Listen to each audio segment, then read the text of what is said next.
அனைவருக்கும் வணக்கம். இந்தியாவுக்கும் இந்தியர்களுக்கும் என்னுடைய வணக்கத்தை தெரிவித்துக் கொள்கிறேன். இன்றைய காணொளி எதை பற்றியது அப்படின்னா, நெல்லையப்பர் கோயில் தேரோட்டம் சீரும் சிறப்புமாக, ஆடி தேரோட்டம் சீரும் சிறப்புமாக நடந்திருக்கு. மிகப்பெரிய பாரம்பரியமிக்க ஒரு தேர். அந்த திருத்தேர் மிக சிறப்பாக இந்த ஆடி தேரோட்டம் நடந்திருக்கு. இந்த தேரோட்டத்தை எடுத்து வச்சுக்கிட்டு சிலர் சமூக வலைத்தளங்களில் தமிழ் சமூகங்களுக்கு இடையில் மோதல் ஏற்படுற வகையில் பேசிக்கிட்டு வராங்க. ஸோ இதனால் குறிப்பிட்ட 2 சமூகங்களுக்கு மத்தியில் ஒரு மோதல் ஏற்படுற மாதிரி, அதாவது எப்படின்னா அது சமூக வலைத்தளங்களில் தான். இந்த பொதுத்தளத்தின் மற்ற இடங்களில் அந்த மாதிரி கிடையாது. இந்த சமூக வலைத்தளங்களில் ஒரு சிலர் இருக்காங்க. அவங்க எடுத்துக்கிட்டு அதை எடுத்து போட்டுக்கிட்டு பாருங்கள், நாங்கள் தான் பெரிய இது அப்படின்னு சொல்லி. ஏன்னா இதே காவல்துறையே கண்டிச்சிருந்தாங்க. இந்த மாதிரி பொது இடங்களில் ஜாதி கொடியை பிடிச்சிக்கிட்டு இருக்கக்கூடாது. அது குறிப்பாக தேரோட்டங்கள், இந்த மாதிரியான தேரோட்டங்கள் நடக்கும்போது ஜாதி கொடியைகளை காட்டுறது, ஜாதி வண்ணத்தை காட்டுறது, இது மாதிரியான தவறுகளை செய்யக்கூடாது அப்படின்னு சொல்லி காவல்துறை கண்டிச்சிருந்தாங்க. ஸோ அதன் பிறகு தேரோட்டம் நடந்த பிறகு அதை வைத்து கொண்டு பாருங்கள், நாங்கள் தொட்டால் தான் தேர் ஓடும், நாங்கள் தொட்டால் தான் தொட்டால் எப்படி தேர் ஓடும், அதுவே மிகப்பெரிய தவறு. நாங்கள் தொட்டால் தான் தேர் ஓடும்னா நீங்கள் தொட்டால் எப்படி தேர் ஓடும்? அதற்கு பின்னாடி மிகப்பெரிய கடுமையான ஒரு உழைப்பு இருக்குது. தேர் ஓடுறதுக்கு பின்னாடி மிகப்பெரிய கடுமையான ஒரு உழைப்பு இருக்குது. ஒரு தேர் இழுத்து கொண்டு அதை அந்த இடத்துல கொண்டு நிப்பாட்டுறது, தேரை தெருவில் சரியாக கொண்டுட்டு அதை டேனிங்கில் திருப்புறது, இதெல்லாம் சாதாரண விஷயமா? அந்த தேர் அவ்வளோ சிறப்பாக ஓடுது, அத்தனை மக்களுக்கும் ஒரு பாதுகாப்பாக கொண்டு சேர்க்கப்படுதுன்னா அந்த தேரை சரியாக ஓட்டுறது அந்த முட்டு கொடுக்குறவங்கன்னு சொல்லுவாங்க, இல்லை தடி போடுறவங்க அப்படின்னு சொல்லுவாங்க. ஸோ தடி போடுகிறவர்கள் தேர் ஓடுறதுல ரொம்ப ரொம்ப முக்கியமானவங்க அந்த தடி போடுறவர்கள், தேருக்கு தடி போடுறவங்க. ஒரு தேர் ஓடுதுன்னா அதுக்கு தடி போடுறவங்க தான் ரொம்ப முக்கியம். ஒரு கார் ஓடுறது அப்படின்னா அதுக்கு டிரைவர் தான் ரொம்ப முக்கியம். ஒரு கார் நம்ம ஓட்டிகிட்டு போகிறோம் அப்படின்னா அவர் தான் எங்கெங்கே கரெக்டாக பிரேக் போடணும், எங்கே காரை ரிவர்ஸ் எடுக்கணும், எங்கே காரை ஸ்லோ பண்ணணும்னு யாருக்கு தெரியும்? டிரைவருக்கு தெரியும். அதே மாதிரி ஒரு தேர் ஓடுதுன்னா அப்போ அந்த தேருக்கு ரொம்ப முக்கியமானது யார்? தடி போடுறவங்க. அவங்கள தடி போடுறவர்கள் அப்படின்னு சொல்லுவாங்க. முட்டு கொடுக்கறதுனால அவர்களை முட்டாள்னு ஒரு காலத்தில் சொல்லப்பட்டது, அப்படின்னு சொல்லப்படுது. முட்டு கொடுத்தாங்க அந்த தேருக்கு முட்டு கொடுக்கறதுனால அவர்களை முட்டாள் அப்படின்னு சொல்லுவாங்க. கொடுக்குற ஆள் முட்டாள் அப்படின்னு சொல்லுவாங்க. அது இன்னைக்கு தவறான அர்த்தங்களில் புரிந்து கொள்ளப்படுகிறது. இன்றைக்கு அதை குறைவாக பேசுகிறாங்க. ஒரு காலத்தில் அது அந்த மாதிரியான பேர்களில் வழங்கப்பட்டிருந்திருக்கு. தடி போடுறவங்க, அந்த முட்டு கொடுக்குறவங்க, தேருக்கு தடி போடுறவங்கலாம் நிச்சயமாகவே பாராட்டக்கூடியவர்கள். அவர்கள் அந்த தடி போடுறாங்க அப்படின்னா அதை நம்ம பார்க்கும்போது எப்படி உள்ளே போய் தடி போடுறாங்க அப்படிங்கிறது நம்ம ஆச்சரியமாக இருக்கும். மிகப்பெரிய ஆச்சரியமான விஷயம். பல்வேறு சமுதாயத்தை சேர்ந்தவர்கள் தடி போடுறாங்க. தடி போடுறது இந்த குறிப்பிட்ட சமுதாயம் தான் தடி போடுறாங்க அப்படிங்கும் கிடையாது. எல்லா சமுதாயங்களுமே இன்றைக்கி தடி போடுறாங்க. ஸோ அதனால் அந்த தடி போடுறவங்களை பார்க்கும்போது அவர்களுக்கு மரியாதை கொடுக்கறது இயல்பான ஒரு விஷயம். அது எந்தவித மாற்று கருத்துமே கிடையாது. ஸோ அந்த தடி போடுறாங்க அப்படின்னா இந்த சமுதாயம், குறிப்பிட்ட சமுதாயம் தான் தடி போடுறாங்க, அப்போ அந்த சமுதாயம் தடி போடுறாங்க அப்படிங்கிறதெல்லாம் கிடையாது. எல்லா சமுதாயமும் அந்தந்த இடங்களில் தடி போடுறாங்க. ஸோ ஆனால் இதை எடுத்துக்கிட்டு வச்சுக்கிட்டு என்னென்னா நாங்கள் தான் தடி போடுறோம், அது அந்த தடி போடுறவங்க கூட தடியை போட்டுட்டு போயிடுறாங்க. அவங்க சிறப்பாக அவர்களோட பேனரில் என்ன போடுறாங்க, தடி உரிமையாளர்கள் தான் போட்டிருக்காங்க. தடி போடுறதுனால தடி உரிமையாளர்கள் அப்படின்னு தான் பதிவு பண்ணியிருக்காங்க. ஆனால் அதை கொண்டுட்டு இங்கே சமூக வலைதளங்களில் பதிவு பண்ணி என்ன பதிவு பண்ணுறாங்கன்னா, நாங்கள் தான் பாண்டியர்கள் அப்படின்னு சொல்லி ஒரு குரூப் கிளப்பி விட்டுட்டுருக்கு. கிளப்பி விட்டுட்டு டேரெக்டாக யார்கிட்ட கொண்டு வராங்கன்னா மறவர்கள்ட்ட கொண்டு வராங்க. மறவர் சமுதாயத்தை சேர்ந்தவர்கள்ட்ட கொண்டு போய் பாரு, நாங்கள் தடி போட்டுருக்கோம், அதனால நாங்கள் தான் பாண்டியர்கள் அப்படின்ட்டு போட்டுட்டு அதை அவங்களே போட்டுட்டு அவங்களே மறவர்களுக்கெல்லாம் வயிறு எரியும். இதை பார்த்த உடனே எப்பாடி எல்லாவனுக்கும் வயிறு எரியும் அப்படின்னு போட்டு அதை அவங்களே சந்தோஷப்பட்டுக்கிறாங்க. அவர்களே எடிட் பண்ணி கொண்டு போட்டுட்டு அதை டேரெக்டாக தேவ சமுதாயத்தை சேர்ந்தவர்கள்கிட்ட காட்டி பாருங்கள், நாங்கள் தான் பாண்டியர்கள், நாங்கள் தடி போட்டால் நாங்கள் தான் பாண்டியர்கள், பார்த்தோன்னா உனக்கு வயிறு எரியுதா அப்படின்னு கேட்டு அதையும் ஸ்ப்ரெட் பண்ணி இவர்களுக்கெல்லாம் இதை பார்த்தோன்னே வயிறு எரி. ஏன் பாண்டியர்கள்னால் இப்போ நீ பாண்டியன் போக வேண்டியதானே? அதை கொண்டு மற்ற சமுதாயத்தை சார்ந்தவர்கள்ட்ட கொண்டு போய் காட்டி வயிறு எரியுதா. அப்போ இவர்களுக்கு தெரியுது பாண்டியர் யாருன்னு தெரியுது. பாண்டியர்கள் மறவர்கள் தான் அப்படின்னு அவர்களுக்கே தெரியுது. தெரிய போய் தான் டேரெக்டாக மறவர்கள்ட்ட கொண்டு அதை காட்டி இவனுக்கு தான் வயிறு எரியும், இதை பார்த்தோன்னா நம்ம பாண்டியர் தானே இவனுக்கு தான் வயிறு எரியும் அப்படிங்கிறது இவங்களுக்கே தெரியுது. ஏன்னா பாண்டியர்கள் மறவர்கள் தான் அவர்களுக்கே தெரியுது. தெரிய போய் தான் இவர்கள்ட்ட கொண்டு காட்டி அதை ஒரு சமுதாயத்துக்குள்ள ஒரு மோதல் ஏற்படுற மாதிரி. தமிழ் சமுதாயங்கள் இன்னும் எத்தனை காலங்களுக்கு தான் இந்த மாதிரியான வேலைகளை குறிப்பிட்ட சிலர் வந்து செஞ்சுக்கிட்டே இருப்பாங்க. இந்த சமுதாயங்கள் வந்து ஒரு ஒன்று சேரவே கூடாதா? ஏன்னா தடி போடுகிறவர்கள் வந்து தடி உரிமையாளர்கள் அப்படின்னு அவர்களே பதிவு செய்து அவர்களே சிறப்பாக நடத்திட்டு வராங்க. எல்லா மக்களுமே இந்த சமுதாயம் தடி போடும்போது யாருமே போடக்கூடாது அப்படின்னு யாராவது சொல்கிறாங்களா? எல்லாருமே அவர்களை வந்து சந்தோஷமாக மரியாதையாக நடத்துகிறாங்க. சந்தோஷமாக தான் அதை ஒரு தெய்வீக ஒரு ஆன்மீக நிகழ்ச்சியாக தான் எல்லாரும் பார்க்குறாங்க. ஆனால் இவங்க மட்டும் அதை வந்து ஜாதி ரீதியான நிகழ்ச்சியாகவே பார்த்துக்கிட்டு வராங்க. முதல்ல தடி போடுறனாலே நம்ம பாண்டியர் ஆக முடியுமா? சிந்திச்சு பாருங்கள். நம்ம தடி போடுறோம், தடி போட்டால் பாண்டியர் ஆக முடியுமா? அப்போ போர் பண்ணி அன்றைய காலத்தில் வெட்டும்பெருமாள் பாண்டியரோட ரெக்கார்டெலாம் இன்றைக்கும் வந்து திருநெல்வேலி அருங்காட்சியகத்தில் இருக்குது. பாண்டியர்கள் யார், மறவர்கள் யார், பாண்டியர்கள் யார், எல்லாமே ரெக்கார்டு ஆதாரபூர்வமாக இருக்குது. அப்போ அதுதான் பாண்டியர்கள் யாருன்னு சொல்லக்கூடிய ஒரு விஷயம். தடி போடுகிறவர்கள் வந்து எப்படி பாண்டியர்கள் அப்படின்னு சொல்ல முடியும்? அப்போ இதை கேட்டால் இது நாங்குநேரில் நீங்கள் இப்போ தடி போடுறீங்களே அப்படின்னு சொல்லிட்டு ஒரு குரூப் கிளம்பி வருது.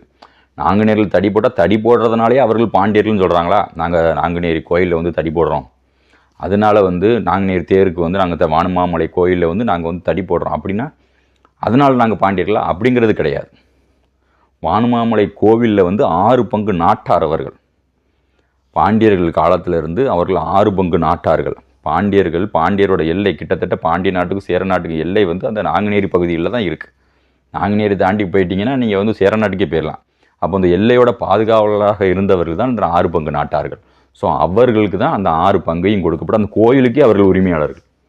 அவர்கள் தேருக்கு உரிமையாளர்கள் கிடையாது, இந்த தடிக்கு உரிமையாளர்கள் கிடையாது. 6 பங்கு, அந்த கோவிலோட 6 பங்குக்கும் உரிமையாளர்கள் அந்த 6 பங்கு நாட்டார்கள். புரிகிறதா? ஸோ இந்த மாதிரியான ஒரு வரலாறு கொண்டவர்கள். ஸோ அவர்கள்கிட்ட நம்ம வந்து அதை வந்து ஒப்பிட்டு பேசி அவர்கள்கிட்ட நம்ம மோதலை கொண்டு வர்றது, இதை வச்சுக்கிட்டு ஒரு ஜாதி மோதலை வந்து சமூக வலைத்தளங்களில் க்ரியேட் பண்ணுறது.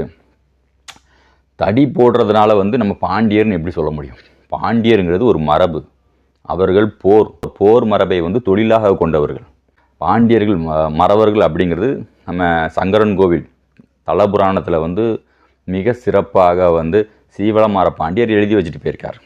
பாண்டியர்கள் யார், பாண்டிய மறவர்கள் யார் அப்படிங்கிறதுனா இன்றைக்கும் திருநெல்வேலி பகுதிகளில் ஆட்சி செய்த அத்தனை பாண்டியர்களுக்கும் கோட்டை இருக்குது, கொத்தளங்கள் இருக்குது, ஆயுதங்கள் இருக்குது. இன்றைக்கும் வெட்டருவா, வேல்கம்பு, இன்றைக்கும் கோட்டைகள், அரண்மனைகள் எல்லாமே இன்றைக்கி இருக்குது.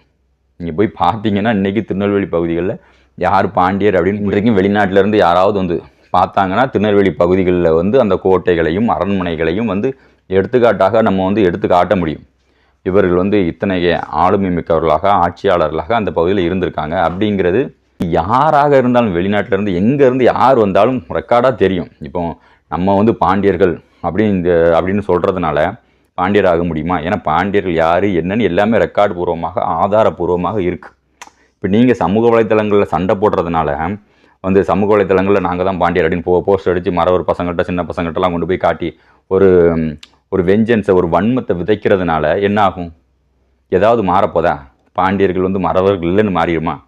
இப்போ திருநெல்வேலி பாளையங்கோட்டை அருங்காட்சியகத்தில் இருக்கக்கூடிய பாண்டியர்கள் மறவர்கள், வெட்டும்பெருமாள் பாண்டியர் மறவர் அப்படின்னு இருக்கக்கூடிய நடுக்கள், கல்வெட்டுகள் இதையெல்லாம் மாற்ற முடியுமா? எதையுமே மாற்ற முடியாது.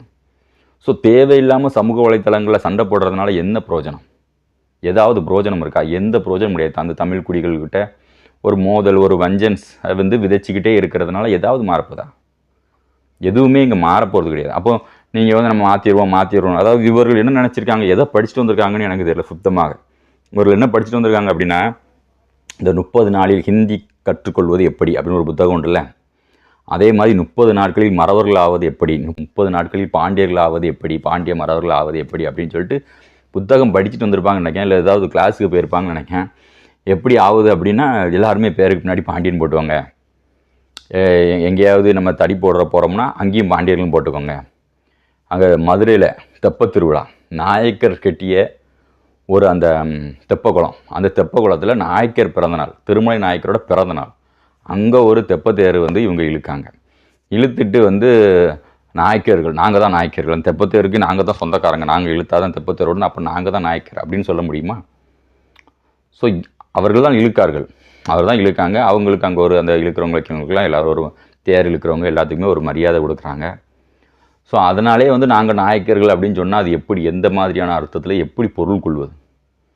ஸோ இந்த மாதிரி தான் வந்து எல்லா இடங்கள்லையுமே வந்து இது வந்து தேவையில்லாத, ஏன்னா வரலாறு எல்லாருக்குமே தெரியும் யார் என்ன அப்படிங்கிறது அனைவருக்குமே தெரிஞ்ச விஷயம். அப்படி இருக்கும்போது வந்து தேவையில்லாமல் சமூக வலைத்தளங்களில் பதிவு போடுறது, ஃபேக் ஐடிகள் வச்சு பதிவு போடுறது, நம்ம எதாவது பேசணுன்னா நம்ம ஃபேஸை எடிட் பண்ணி ஏஐயில் எடிட் பண்ணி அதை ஒரு வீடியோவாக க்ரியேட் பண்ணி பாரு சந்தன பாண்டியன் இவர் இப்படி அப்படின்னு சொல்லி வீடியோ எடிட் பண்ணி இதனால் யாருக்காக எந்த லாபமாவது இருக்கா? இன்னும் வரலாறு எல்லாருக்குமே தெரியும். எந்த சமுதாயம் யாருன்னு எல்லாத்துக்குமே தெரியும். ஒரு தமிழ் சமூகத்தில் வந்து பார்த்தீங்கன்னா நீங்கள் போய் கேட்டிங்கன்னா ஆளை பார்த்தே ஜாதியை சொல்லிடுவாங்க. அந்த அளவுக்கு இருக்கக்கூடிய ஊர் திருநெல்வேலி, தூத்துக்குடி, தென்காசி மாவட்டங்கள்லாம். இந்த இடங்களில் போயிட்டு நான் தான் அப்படின்னு சொன்னால் எவனாவது நம்புவானா? யாராவது நம்புவாங்களா? ஸோ அப்போ எவனுமே நம்ப மாட்டான் அப்படின்னு தெரியும். அப்போ வந்து சமூக வலைத்தளங்களில் ஃபேக் ஐடி வச்சு அப்படியே பரப்புறது, ஸ்ப்ரெட் பண்ணுறது. ஸோ இதை ஸ்ப்ரெட் பண்ணிவிட்டு அதை கொண்டு போய் தேவர் சமுதாய மக்கள் ஃபேஸ்புக்கில் யூஸ் பண்ணாலோ, இன்ஸ்டாகிராம், யூடியூப் யூஸ் பண்ணால் அவங்கள்ட்ட கொண்டு போய் காட்டி அந்த பசங்களுக்குள்ள ஒரு மோதலை வந்து கிரியேட் பண்ணுறது. இதனால் யாருக்கு என்ன லாபம்? எந்த லாபமும் கிடையாது. இந்த அரசியல் தளத்தில் இந்த தமிழ் சமூகங்கள் வந்து ஒற்றுமையாக அரசியல் தளத்தில் பயணிக்க வேண்டிய அவசியம் இருக்குது. நம்ம பக்கத்தில் இருக்கக்கூடிய மாநிலத்தில் கர்நாடகாவில் வந்து நமக்கு தண்ணி தர மாட்டேறான், புதுசாக அணை கட்ட போகிறேன் அப்படிங்கிறான். ஸோ இந்த மாதிரியான பிரச்சனைகளுக்கெல்லாம் நம்ம எதிர்த்து போராட வேண்டியது இருக்குது. அரசியல் கட்சிகள் வந்து போராடிக்குவாங்களா? அரசியல் கட்சிகள் வந்து விஜய் பார்த்துக்குவார், அஜித் பார்த்துக்குவார், திமுக பார்த்துக்கிடும் அப்படின்னு சொல்லி விட்டுட்டு போகிறதா? ஒரு அரசியல்னால் என்ன? அரசியலில் வந்து நம்ம எப்படி வந்து பங்கெடுத்துக்கிறது அப்படிங்கிறத நோக்கி வந்து நம்ம பயணிக்கணும். நம்ம வந்து ஒரு அரசியலில் நம்ம எப்படி பயணிக்கிறது? இந்த தென் மாவட்ட மக்களுக்கு என்ன பிரச்சனை இருக்குது? தொழில் வாய்ப்புகள், வேலை வாய்ப்புகள், அதை எப்படி நம்ம உருவாக்குறது? நம்ம ஒன்று சேர்ந்து எப்படி வந்து தமிழக அரசுக்கு அழுத்தம் கொடுக்கறது? அதற்கான முன்னெடுப்புகளை எப்படி நடத்துவது? நம்மளோட மக்களோட கல்வி வளர்ச்சி, பொருளாதாரம் இதையெல்லாம் எப்படி முன்னேற்றுவது? அதை பற்றி நம்ம சிந்திக்கணும். அதை பற்றி அதிகமாக நம்ம பேசணும். அதற்காக வந்து இந்த 2 சமுதாயங்களும் ஒரு இடத்துல சண்டை போட்டுக்கிட்டே இருந்துச்சுன்னா அந்த இடத்துல வந்து தொழில் வளர்ச்சி எப்படி வரும்? அந்த இடத்துல மக்களோட படிப்பு வளர்ச்சி எப்படி வரும்? அந்த இடத்துல கல்வி வளர்ச்சி எப்படி இருக்கும்? ஒரு இடத்துல இந்த இடத்துக்கு போனாலே இங்கே வந்து ஒரே சண்டையாகவே இருக்கும்ப்பா, இவங்க ஒழுங்காகவே வேலைக்கு வர மாட்டாங்க அப்படின்னா அங்கே வந்து எப்படி ஃபேக்ட்ரிஸ், ஒரு தொழில் நிறுவனங்கள், ஒரு ஐடி கம்பெனி இதெல்லாம் எப்படி இங்கே வரும்? எல்லாம் வந்து சென்னைக்கு தான் போகும். எல்லாம் ஒரு சைடு சென்னைக்கு, அந்த மாதிரி பெரிய பெரிய நகரங்களுக்கு தான் இந்த மாதிரியான தொழிற்சாலைகள் போகும். ஏன்னா இவங்கெல்லாம் அங்கே வந்தால் தான் ஒழுங்காக வேலை வைப்பாங்க. இங்கே வந்தால் நம்மளே வந்து இவங்க மிரட்டுவாங்க, இவங்களுக்குள்ளேயே சண்டை போட்டுட்ருப்பாங்க, கம்பெனிக்குள்ளே வந்து ஜாதி சண்டை போடுவாங்க. ஸோ அப்படிங்கிறதுனாலே வந்து பல கம்பெனிகள், முன்னணி நிறுவனங்கள் எல்லாமே சென்னைக்கு போயிட்டாங்க. ஏங்க திருநெல்வேலி, தூத்துக்குடியிலலாம் வந்து கம்பெனி வைக்கிறதுக்கு இடமே இல்லையா? ஒரு மிகப்பெரிய ஒரு காலேஜ், ஒரு நல்ல காலேஜ், கல்லூரிகள், தொழிற்சாலைகள் இது எல்லாம் இங்கே வரணும், வேலை வாய்ப்புலாம் வரணும். நம்மளாம் உள்ளூர்லேயே இருக்கணும் அப்படின்னா இங்கே உள்ளூரில் ஒழுங்காக இருந்தால் தான் இந்த மாதிரியான கம்பெனிகள்லாம் வரும். இங்கே உள்ளூரில் ஒரு தேர் இருக்கிறதுலே இவ்வளோ பெரிய அதிலே ஒரு முரணை வந்து ஏற்படுத்துகிறீங்க. ஒரு தேரில் தடி போடுறது ஒரு சின்ன ஒரு வாய்ப்பு, அதை வந்து சீரும் சிறப்புமாக வந்து செய்கிறாங்க. அதை வந்து பாராட்டணும்னு நினச்சா கூட பாராட்ட விட மாட்டுறாங்க. எப்போ அதை பற்றி ஒரு வீடியோ போடணும், எவ்வளோ அழகாக அவங்க வந்து தேருக்கு தடி போடுறாங்க. அது பார்க்குறதுக்கே இது வந்து பார்க்குறதுக்கே ரொம்ப ஆச்சரியமான ஒரு விஷயம். பார்க்கும்போது அந்த தேர் ஓடும்போது கீழே யாராவது போக முடியுமா? கொஞ்சம் நவுண்டாக கூட நம்மளை மீச்சி போட்டு போயிடுவாங்க. ஸோ அந்த இடத்துல அவ்வளோ ரிஸ்க் எடுத்து ஒரு தடி போடுறது, ஒரு முட்டு கொடுக்குறது அப்படிங்கிறதுலாம் எவ்வளோ பெரிய ஒரு விஷயம். அதை பாராட்டணும்னு நினச்சா கூட பாராட்ட விடக்கூடிய அந்த இடத்துல ஒரு ஜாதியை கொண்டு வந்துடுறது. ஜாதியை கொண்டு வந்தால் கூட பரவாயில்ல, ஜாதியை கொண்டு வந்துட்டு அதில் வந்து வரலாற்று முரணை வந்து பேசுகிறது. ஸோ இதை பேசுகிறதுனால வந்து ஏதாவது கிடைக்க போதா? இப்போ அவர்களை பாராட்டணும் நம்ம நினச்சி ஒரு பாராட்டக்கூடிய ஒரு பதிவை வந்து போடணும். அவர்கள் எவ்வளோ கஷ்டப்படுறாங்க, அவர்களுடைய கஷ்டத்தை பேசணும் அப்படின்னு நம்ம நினச்சோம் அப்படின்னா அதுக்கு கூட இடம் கிடையாது. ஏன்னா அங்கே தான் ஜாதியை கொண்டு நம்ம பேச நினச்சாலே நம்ம கூட பாரு உனக்கு வயிறு எரியுதா, நீ இப்போ உனக்கு பற்றி நாங்கள் எப்படி பண்ணிட்டோம், அதை எங்களை பார்த்தோன்னு உனக்கு வயிறு எரியுது, உன்னைய பார்த்து எனக்கு எதுக்கு வயிறு எரிய போகுது? ஸோ இந்த மாதிரி வந்து தவறான சிந்தனைகளை வந்து சமூக வலைத்தளங்களில் பரப்புறவங்க வந்து அதிகமாயிட்டாங்க. ஸோ இதை வந்து நம்ம பேசாமல் விட்டு நினச்சாங்க. இவங்க வந்து என்ன நினச்சிட்டு இருக்காங்க, நம்ம தான் பெரிய ஆள், நம்ம தான் போய் நம்மளை பார்த்து இவங்கெல்லாம் பயப்படுறாங்க, அவங்களுக்குலாம் இவங்களுக்கு பதில் பேச தெரியாது. ஸோ அப்படி ஒரு நிலையை கொண்டு வந்து அதன் மூலமாகவே தமிழ் சமூகங்களில் பேசாமல் இருந்தாலும் தப்பு, பேசினாலும் தப்பு. பேசுனா வந்து என்ன விஷயம்னா பாரு நம்மளை பற்றி பேசிட்டான்னு அதை நினச்சி இவங்க பெருமைப்படுறது. பேசாமல் இருந்தால் மாற்றி பழைய வீடியோஸ்கள், பழைய எப்போமோ எந்த காலத்துலேயே எவனோ பேசுனது அதையெல்லாம் எடுத்து உட்காந்து இப்போ புதுசாக நீ போடுறவன புதுசாக உட்காந்து பேச வேண்டியதானே? எப்போமோ எவனோ பேசுனதை எடுத்து வந்து அதை எடிட் பண்ணி இவங்க அமைதியாகவே இருக்காங்க, சண்டைக்கே வரமாட்டுறாங்களே, பிரச்சனையும் இல்லாமல் அமைதியாக போய்கிட்டு இருக்க, எல்லாரும் திருந்திட்டாங்களோ அப்போ என்ன செய்ய, அப்போ எதையாவது எடுத்து போடுவோம், மாற்றி மாற்றி போடுவோம். அப்போ தான் இவங்களுக்கு வந்து ஏதாவது ஒரு பிரச்சனை வரும் அப்படின்னு நினச்சி ஒரு குரூப் செயல்பட்டுருக்கு. ஸோ நன்றி. மீண்டும் ஒரு காணொலி நான் உங்களை சந்திக்கிறேன். நான் சந்தனா பாண்டியன். ஜெய் ஹிந்த்.